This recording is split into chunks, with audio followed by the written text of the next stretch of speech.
right, so most of us woke up to the news this morning that we had been plunged back into stage 4 blackouts due to breakdowns at 5 power stations overnight.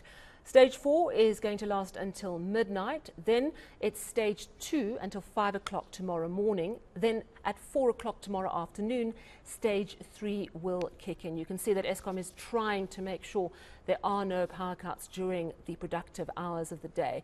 But of course, all this is happening with the African Energy Week conference getting underway in Cape Town. And our reporter Heidi Giokos joins us for the very latest. So Heidi, thank you so much for joining us. I know you're going to talk to us about Gwede Mantashe, but I would imagine waking up to the news of stage 4, which is an extreme stage of load shedding, it must have been quite a topic of conversation at the conference. Did you hear any hopeful suggestions of innovative solutions at all to this problem? Well, Sally, to put things into perspective, 600 million people on this continent don't have access to electricity supply. And of course, this was brought into sharp focus here the first day of the African Energy Week about how this needs to be addressed urgently. And putting things into perspective here at home in South Africa, we got woken up this morning at 5 a.m. to the news that South Africa has been put into stage 4 load shedding. And while we are told that this is only until midnight, we are often woken up to news that we are put into a different stage of load shedding, and it's until further notice. So it seems as though this is a major crisis, and the Minister of Mineral Resources and Energy was here today together with a number of other ministers from across the African country to speak about this energy crisis. And many would describe it as an energy crisis, but it seems as though the minister is saying it's not an energy crisis. He says it's rather a leadership crisis. He spoke about the fact that Eskom is unable to operate to full capacity. He keeps speaking about the fact that Eskom is sitting on unused megawatts. I keep forgetting what the actual number is, but this is not the first time we've heard the minister speak about the unused megawatts that Eskom is sitting on and not using on, and the Minister of Mineral Resources saying that that should be the focus, and the fact that we do have the capacity, we're just not using it. But South Africans would disagree, Sally, because if we had those megawatts, why aren't we not using? Why are we sitting with this load shedding and this energy crisis that we are facing? The focus and discussion here at the Energy Week has been about how the African continent has the resources, has the minerals and the resources to supply electricity for the whole of Africa, and why aren't we using that? And I think this is what the point was of the Minister of Mineral Resources and Energy, Gwede Mantashe, was that we have the resources, it's a leadership problem, it's a problem of not being able to run these power utilities to full capacity and properly and bring in renewable energy. But we know what the stance is of the minister when it comes to just transition and South Africa being very much dependent on coal. But I want us to listen to the minister about what he said about the fact that there's not really an energy crisis, it's more of a leadership crisis. Africans are suffering from energy poverty, and this has been the case for too long that we tend to forget that energy poverty is an anomaly. We must turn this anomaly around. Africa must no longer wait. Changing this abnormality requires greater level of commitment than ever before. For Africa's future depends on it. The time has come for Africans to no longer be content with small ambitions on energy. We must all rise and do more, do so with vigor, agility, and scale. I always describe this as a leadership issue, more than a resource issue. It's a leadership issue. A leadership in the continent must take this responsibility and drive it. We need clarity of thought as a continent. We need determination, and we need courage. And also today we heard from Yoweri Museveni, the president of Uganda. What did he have to say about energy?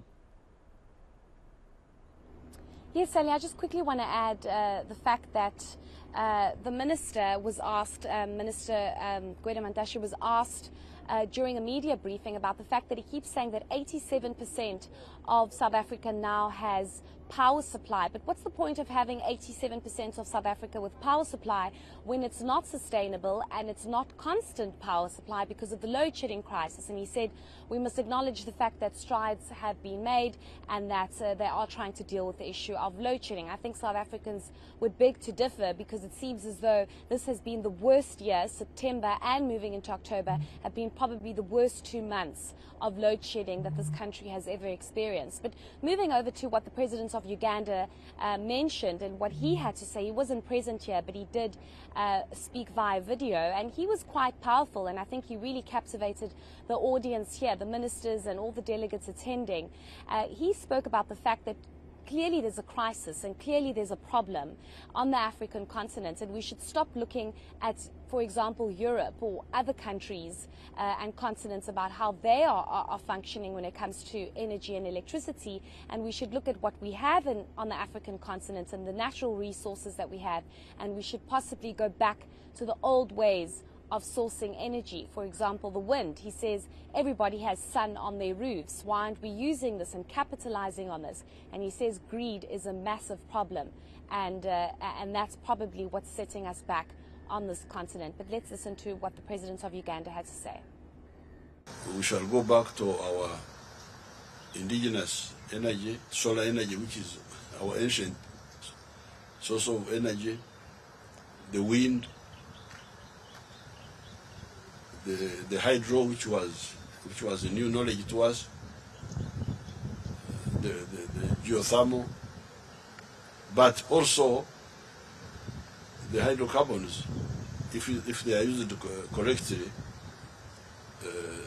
they are very useful. We don't want any stampede. We are studying, and we shall use our hydrocarbons well for a long time, even if we stop using them for transport. Carbon is part of nature. All living things have carbon in them. Therefore, the problem is not carbon, the problem is the greed of those who run around looking for money. So Heidi, there's more to come with this Africa Energy Week. What are we expecting to get out of it? Because so often these gatherings are criticized for being talk shops, and yet this is such a crucial issue. Yes, Sally, and I think the criticism is understandable because the fact that we see these conferences, we see these events taking place week after week or month after month, yearly, are we really seeing tangible solutions here? But we do have a number of ministers in attendance from across the African continent. We have a number of companies that are also here, South African companies that are really trying to find solutions to this problem. So tomorrow on the agenda is renewable energy and how this could possibly be South Africa's solution when it comes to our energy crisis. But I do think that definitely more needs to be done instead of just these talks. But I think that's the start of it. That's where it all begins, where you have powerful people that can make a difference coming into one room and having the discussion, understanding what the problems are. But I think the biggest talking point that has come out of today and possibly the rest of the week at the African Energy Week is the fact that the African continent has its resources, and they should be unapologetic about using our natural resources and minerals to light up the African continent.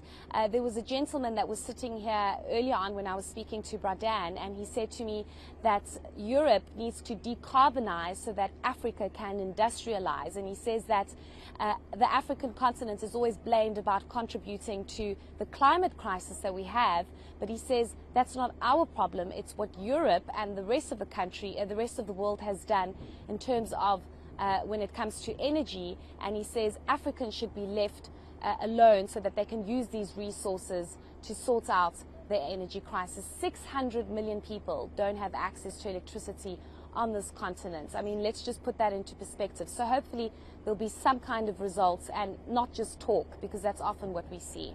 Yeah, I mean, it's an interesting point that you make, that there are still so many people without access to electricity on the continent of Africa. I think perhaps the concern here is that for many South Africans, access was given, and now we are seeing ongoing load shedding, which means actually we're going backwards and losing our access, which is another problem entirely. And I suppose the reference to the gentleman who said that the rest of the world must sort out their carbon problems relates to the fact that Africa contributes very little carbon emissions compared to the heavy industrialized Western nations. Some interesting talking points coming out of that gathering. Heidi Giokos, thank you so much for chatting to us this hour. Let's stay in Cape Town.